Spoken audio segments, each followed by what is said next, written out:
So they talked a lot about COVID and the protocols and all of the COVID testings that they had to do. Keldon mentioned there was about 5 per day. It was just interesting to hear Keldon's point of view on how the Spurs operated, and how Keldon said he didn't really mind it, though. That was pretty interesting, that Keldon Johnson was like just playing video games, and he's kind of a homebody anyway, so he didn't really mind hanging out in his room. Had to do all that. They would rather do all of these testing and have all these protocols and go through all this versus not play.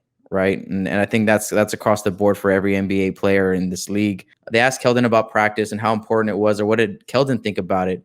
And he hit it right on the head. We talked about it all season. It's just like Keldon admitted himself that practice would have helped this team. That's where a lot of the learning gets done. That's where a lot of competition gets done. That's where a lot of you push yourself, you push each other. You build bonds, and there's all that, that goes into the training camp and the practices that are allotted during a season. And Keldon mentioned that the absence of that made it harder, I think, on a lot of like the young guys, that there was, that's where a lot of learning usually does take place. And this season, a lot of the learning had to be done on the fly. But then he also talked about how, he was proud of his team, that they never gave up, they fought through it. And that was really good to hear. This is something like the personal side of Keldon that I had no idea. I'm pretty sure most of Spurs Nation has no idea that Keldon Johnson is actually into like hunting, and he's into archery and stuff like that. He said that he's already gone hunting here in South Texas. I mean, something else that they started diving into with Keldon was they were asking him about his coaches and the coaches that he's had throughout his career, and kind of how that shaped the player that Keldon is today, right? And they talked about Coach Steve Smith from Oak Hill. They talked about Coach Cal. They talked about his AAU coaches as well. He said something very interesting when Keldon said that all of these coaches pushed him. They pushed him every day, and they pushed him they were hard on him.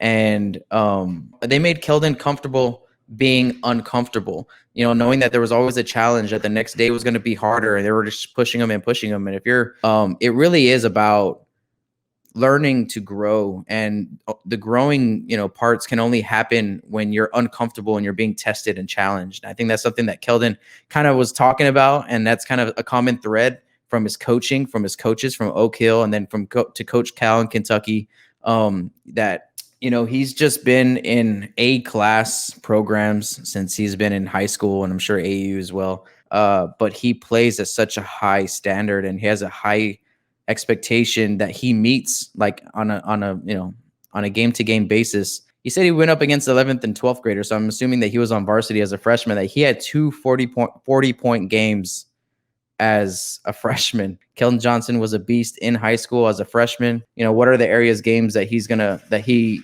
wants to improve on, and what are the things that he felt that he has already improved on? And Keldon talked about ball handling being one of the big ones, decision making, and then just working off of his mid-range shot. They were kind of like, no more mid-range, when Keldon Johnson was like, I want to work on my mid-range shot. Those guys were like, no, man, we have enough of that. 3-ball, man, shoot the 3-ball. He has done a great job at just catching, squaring up, and knocking it down, right? Keldon's just not going to bounce you off the dribble left and right and shoot a 3 in your face. But we all know Keldon. He might miss 3 or 4 threes throughout the game, but in the fourth quarter, the one that matters, he's going to hit that